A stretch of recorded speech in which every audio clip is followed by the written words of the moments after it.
Thanks, Ellie. My name is Becky. That was perfect. The meditation Clay wrote and read was about part of the graduation ceremony when you're in Y.O.U.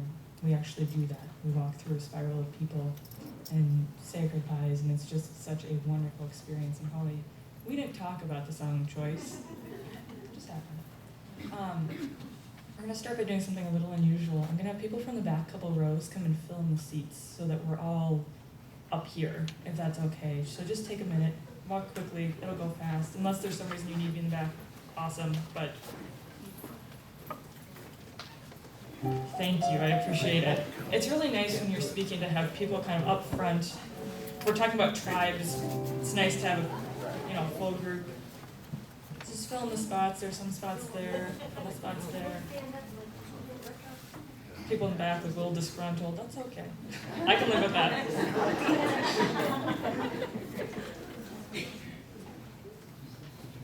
All right, thank you. So I'm going to talk a little bit about finding your tribe.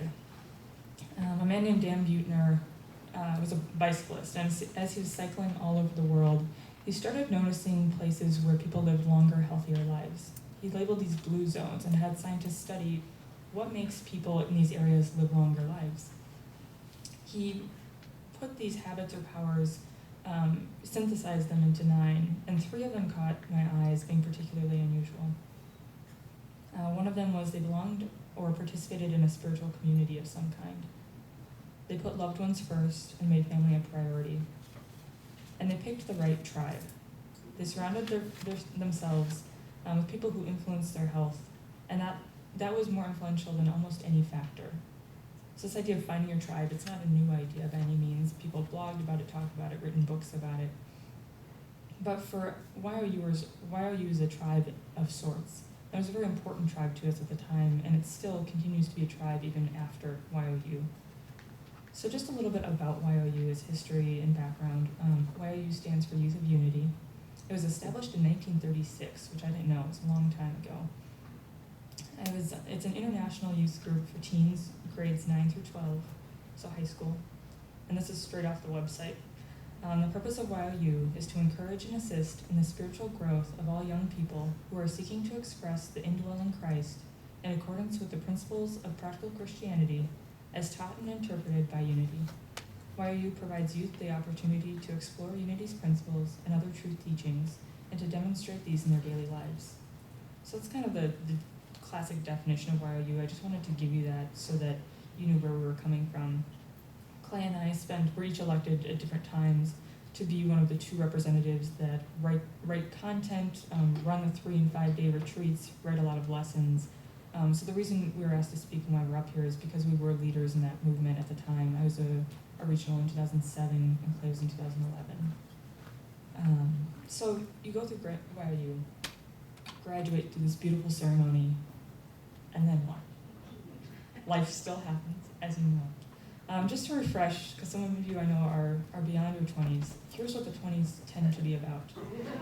Adult stuff, apartments, car repairs, discovering wine, how to be an adult child, how much electricity actually costs, buying wedding gifts, so many wedding gifts, learning that you can't actually live off pizza, or you can, but it's just not a good idea. It's a time of moving a lot. It's a time of trying to decide when to settle down, both in relationships and location. You're building your career, you're finding your passion, you're networking, you're starting a family, perhaps, learning how to take care of somebody else. There's an element of balance, element of travel, often for 20-year-olds. So I'm going to have you do something that's a little bit unusual, again. In just a second here, don't think about this part yet, but I'm going to have you answer the question, what was your spiritual life like during your 20s? You'll just turn to the person next to you and paint a brief picture, like 30 seconds, of paint that picture. What was your spiritual life like in your 20s? And I'll give you 30 seconds, and then I'll say switch, and the other person 30 seconds. So we'll start with the person on the left. Go.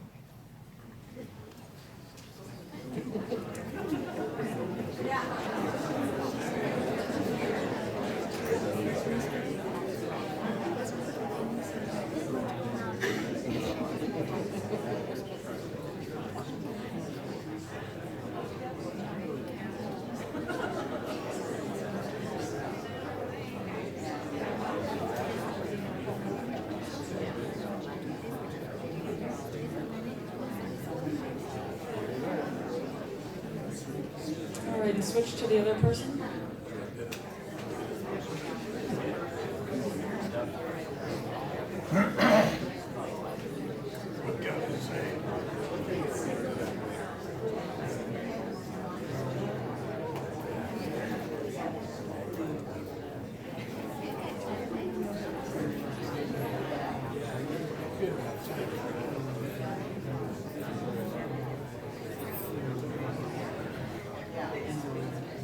All right, come on back. Thanks to those of you who are not yet in your 20s. Appreciate you hanging out with us. So where I am now, how I would answer that, it's been an interesting ride since Y.O.U. I went to college, explored a lot of spiritual ideas more academically, as that often happens, and sort of took a hiatus from attending a spiritual center. There were times when I wasn't really doing anything spiritual in terms of how I saw it. You know, when you're raised in Y.O.U, there's natural undercurrent that carries forward. But there's definitely a hiatus time, I think, for a lot of people in their 20s. What's interesting about your 20s, I think, is it's the first time, and I'm sure many of you have been through this, that with an adult mind, you have some big themes in your life that you thought you sort of figured out come around for the first time again. It's that time of, oh, I thought I had that figured out, and here it is again. And you know, it happens, I'm sure, over and over as you kind of circulate through ideas, and each time there's a new interpretation. But it's kind of the first time that I've gone through some things I thought I hadn't figured out when I was younger. I know Clay and I think a little bit about after Y.O.U, and I know there's that elephant in the room of why aren't there 20-year-olds in congregations more? But instead of answering exactly why I thought it was, which would be partly speculation and somewhat like just Becky thinking about why it might be, because I know for me, but I don't know for a lot of other people. What Clay and I decided to do was we wrote a survey, and we sent it out to a lot of Y.O.U alumni groups on Facebook. And we were hoping for some responses, maybe 20. What's amazing about Y.O.U is that within 48 hours, we had 115 responses. So that's one thing I love about Y.O.U. It's that Y.O.U's have your back, man. They completely are there for you, which is amazing. So I'm going to share a little bit about the survey because I was kind of nerding out about the answers. I love seeing how people think, and I could tell you a lot of things, but some of the answers that people had were so thoughtful and so beautiful that I just wanted to just send them out to you. Keep in mind that this survey was posted to Y.O.U alumni groups, so the people that are answering are probably people who are more involved in Unity. They wanted to stay connected. So, and it was an anonymous survey, but just keep that in mind because the people that are responding aren't the people that have faded off completely, so a little bit of bias there. How old are you now? The respondents ranged from 18 to 55. 65% were in their 20s, 17% were in their 30s, so that's kind of the crux of the answers. Do you attend a Unity Center now? 12% attended a service every week, 11% every few weeks, 26% a couple times a year, 51% said no, they don't attend a Y.O.U service, or a Unity service. Of that 51%, I broke that down a little bit. 39% of that half said distance was the main issue. That's not what I would have guessed, I guess. 24% no longer felt connected to the Unity or felt it was a good match for their beliefs. 23% specifically didn't like their church or didn't feel it was a good fit for a variety of reasons. Everything from the format of the service to being the only young people to staffing or finding a new minister, a lot of different reasons. The rest, the small portion, were due to lack of time, to work schedule, or some combination of factors. So I thought that was interesting, certainly. We asked, and I don't really want to focus on this, but I want to share a little bit about what changes, the question was, what changes would you encourage in Unity to attract people in their 20s? Lots of people had great suggestions. Some people said, nah, nothing. A lot of people said things like location closer to college campuses, live streaming of things. There's a lot of technology, suggestions about social media. There is a group called Next Generation Unity that doesn't always thrive from what I've seen, but a lot of people talk about the resurgence of that or support for that program. More social gatherings, adult rallies. There was one response that made me laugh. It said, keep it real. And I was going, that's funny. I look at the age, it's the oldest person that took the survey, said keep it real. Funny to me. So thank you for that if that was you. What about Y.O.U was important to you at the time, was a question we asked. I'm going to read a couple different quotes from people. Y.O.U never let me forget to love myself. Anyone there was automatically my best friend, and I could share anything with them. The open-mindedness and acceptance it provided helped me through otherwise difficult teen years. Another said, in the beginning, it was about friends for me, but then I started to focus on the material and being a leader. It's a pretty common path from what I've seen. Someone said, Y.O.U was somewhere where I felt valued. It gave me a voice. I learned that I could serve others and make a positive impact by letting my light shine. I'm not sure I would have fully realized that without Y.O.U. Someone else just said, it was my rock. And okay, that's 4 answers. There were like 115 good answers there, so just keep that in mind. We asked, how has your life been affected by your experiences in Y.O.U? There were so many good answers and beautiful answers for this one and for all of these, but this particular answer stood out to me, and you'll see why in a second. And it's not the only one of this nature. Someone said, I didn't kill myself because of the support I found at Rally. I became confident that I'm an okay human, and I felt okay to pursue my dreams.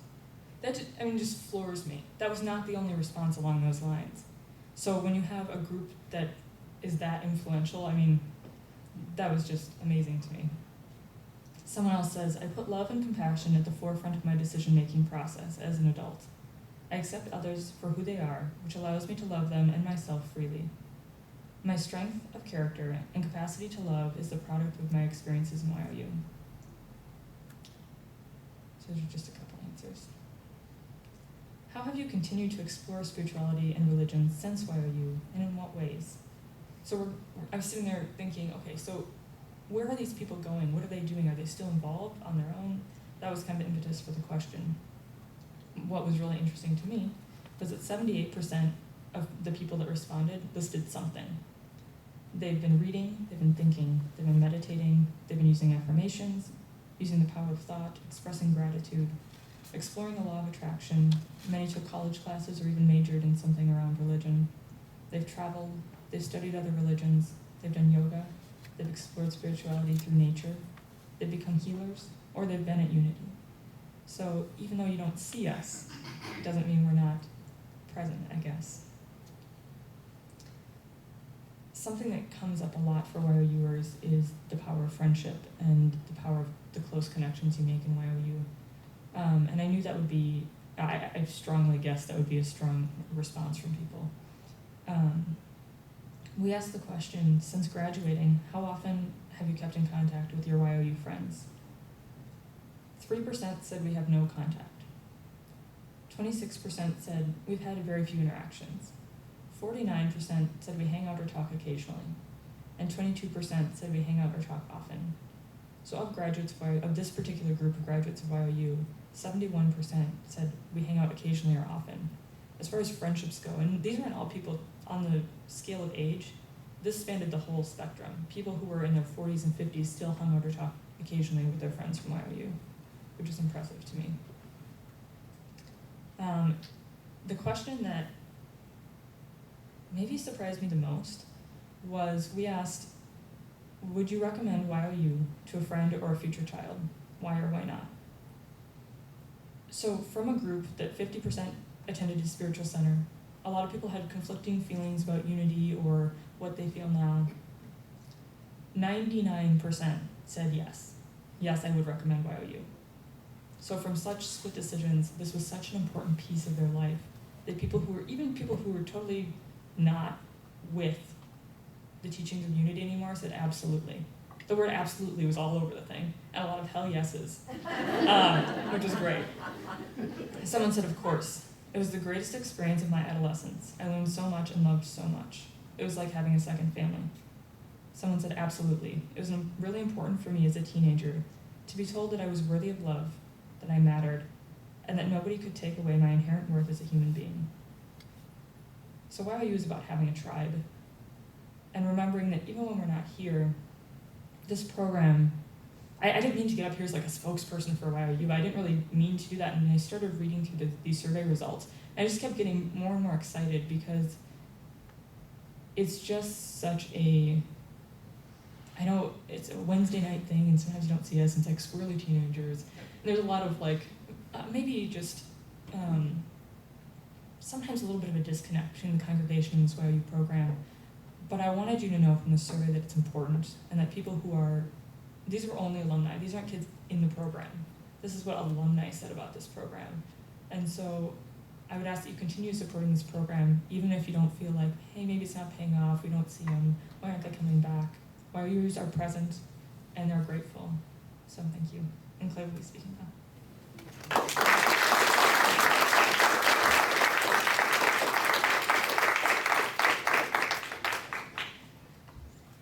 Thanks, Becky.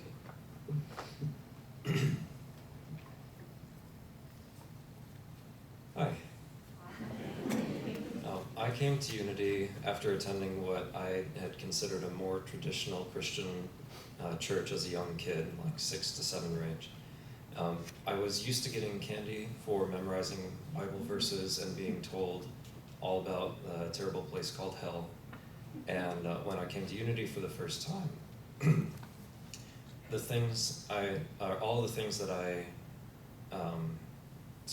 when I came to Unity for the first time, all the things that I had to avoid doing to stay out of hell were so ingrained in my mind that the idea of letting go seemed entirely like kind of a trick. I remember thinking, well, you guys need to go to my previous church and find out the real truth. Soon after, it revolutionized my thinking to think that it was okay to have different beliefs within this new group, within a single spiritual center. As soon as that happened, I realized that I was just holding on to the idea of hell because I felt my belief was being threatened, even as a 6-year-old. So I let it go, knowing that I didn't want to live in that kind of fear anyway. It wasn't because that Unity told me that I was wrong or what belief was the truth. They merely said, you can think whatever you want, but this is what we believe, and this is what Buddhists believe, and this is what Jews believe, and we're going to have conversations about all of them. Try on these things and see what feels right to you, and maybe it will be some combination of them, or maybe you will feel like following exactly Unity principles. It's up to you. Approaching religion from this perspective of we all have different thoughts about spirituality, so let's explore it together, opened up the group to a new possibility for thoughts, discussions, and even members. Unity's ability to accept you without requiring you to conform to a specific set of beliefs allowed Y.O.U to become a home for teenagers of all different religions, sexual orientations, and degrees of belief. I was given the chance to discuss spirituality with a wide variety of kids my age. Sorry, switch this, it's too small. I was given the chance to discuss spirituality with a wide variety of kids my age in a very low judgment, deep thinking kind of group. And we could just bounce around these ideas that I've had in my head as a kid for a long time without siblings and with a kind of a small set of friends. And I didn't really have the opportunity to discuss those kinds of things with any of them. This was something I appreciated as a kid tremendously, and it was all because of Unity's openness and acceptance. Audrey, who was a minister here for years, often had a note at the end of her talks that sounded a lot like, but don't take my word for it, just keep thinking and questioning for yourself and find out what works for you. Y.O.U had always favored teaching us how to explore spirituality rather than what to believe about it. And that simple detail had a huge impact on my life after graduation. This is not to say that I did not take many of the teachings of Unity itself to heart. After Y.O.U, I benefited directly by reminding myself about the third principle: we are co-creators with God, and we create our experiences through our thoughts and beliefs. In the years following graduation, and even still today, I'm still processing and redeveloping what that means to me. When I first heard it, I took it quite literally to mean that if you put your mind to something, it becomes easy, and if you imagine something, it will come to you, like the movie The Secret. For a while after that, I was a bit obsessed with the quantum side of it and the idea that maybe our minds are directly creating the universe into existence just by imagining it. More recently, the third principle has manifested itself in the form of not being such a victim to circumstance in my life. That if I continue to find excuses of why obstacles have prevented me from achieving my goals, I will come to rely on those obstacles to stay comfortably unchallenged. The experience that I had been creating was one where I set myself up to be a victim, one who let opportunities pass that would both challenge me and further my goals, most likely because I was afraid of putting myself to the test and seeing what I could really do. I got to see firsthand that the law of attraction is always active, even if you are not using it positively or consciously.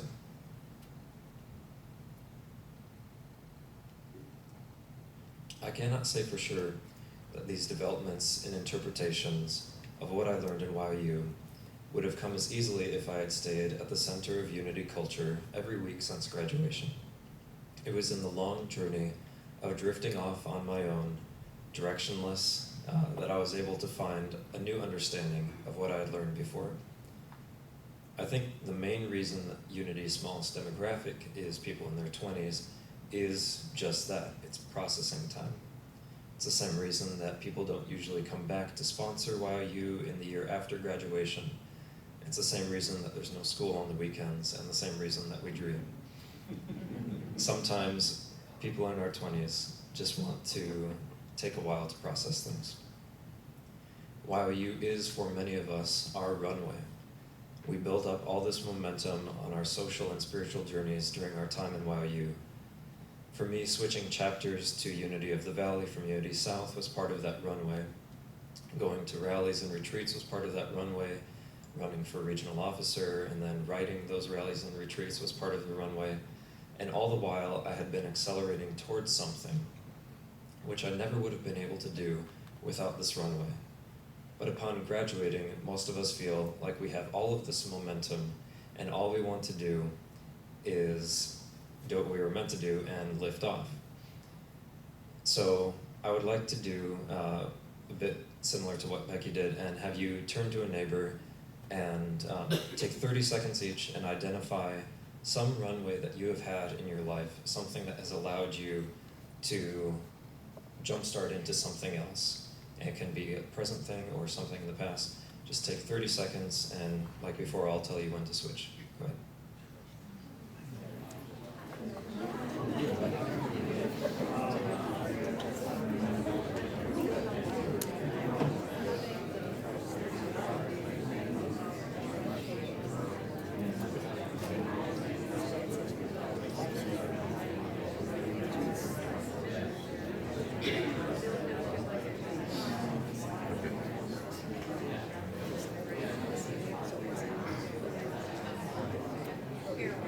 Okay, switch.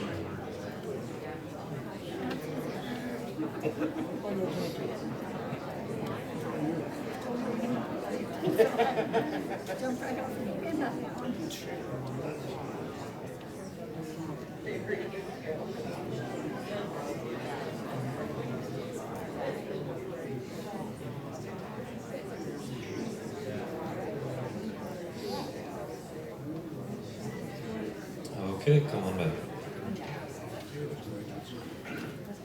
What's cool is that you have infinite amount of time afterwards just to talk with people in the lobby. You don't have to scurry out the door like I usually do.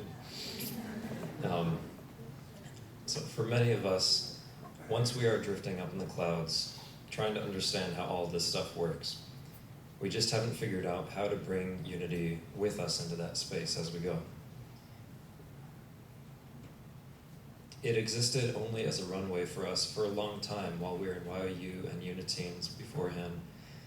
And as many of the responses in the survey indicated, most people in their 20s don't choose a new place to live just based on its proximity to Unity Center. But after a while, we will have realized that you never really figure it all out and that you will always need a support group wherever you go, and that life's biggest spiritual questions may never be clear to you, but they'll always be worth discussing among friends, and that at that time, which happens the second you turn 30, we will find our way back to unity. Thank you.